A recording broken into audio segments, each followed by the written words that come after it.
Collector గారు, Parvathipuram MLA గారు, SC commission chairman గారు, ఇతర అధికారులు, నాయకులు అంతా కూడా ఆ కార్యక్రమంలో పాల్గొంటున్నారు. సీతారామరాజు గారు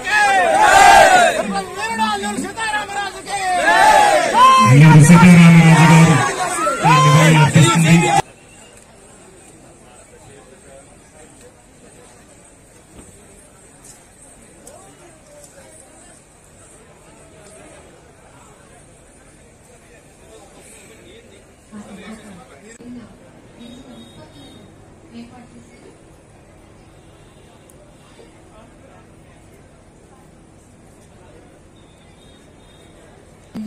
అనేక రకాల గిరిజన ఉత్పత్తులు మనకి ఈ రోజున అన్ని లభ్యమవుతున్నాయి.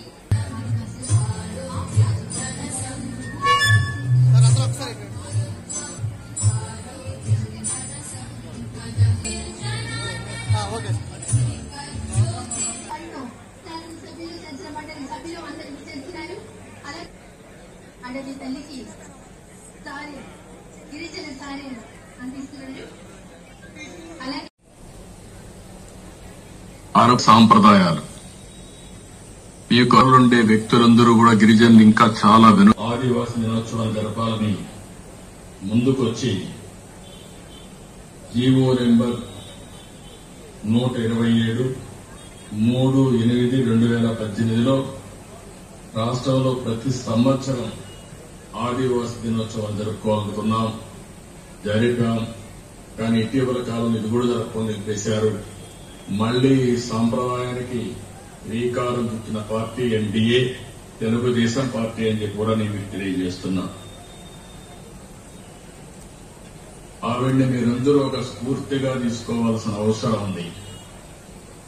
ఒక మామూలు మహిళ ఒక స్కూల్లో టీచర్గా పనిచేస్తూ అంచెలంచెలుగా ఎదిగి ఈరోజు దేశానికి అధ్యక్షురాలుగా, అది గిరిజనులకుండే ఆదివాసులకుండే ప్రతిభ.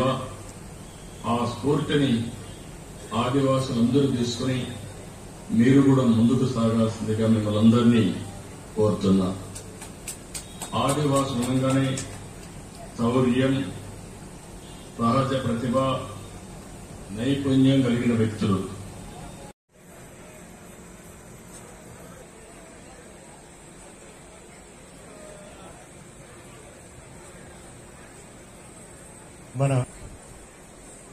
అదేవిధంగా మనల్ని అందరినీ ఉద్దేశించి గౌరవ ముఖ్యమంత్రి వర్యులు మాట్లాడబోతున్నారు.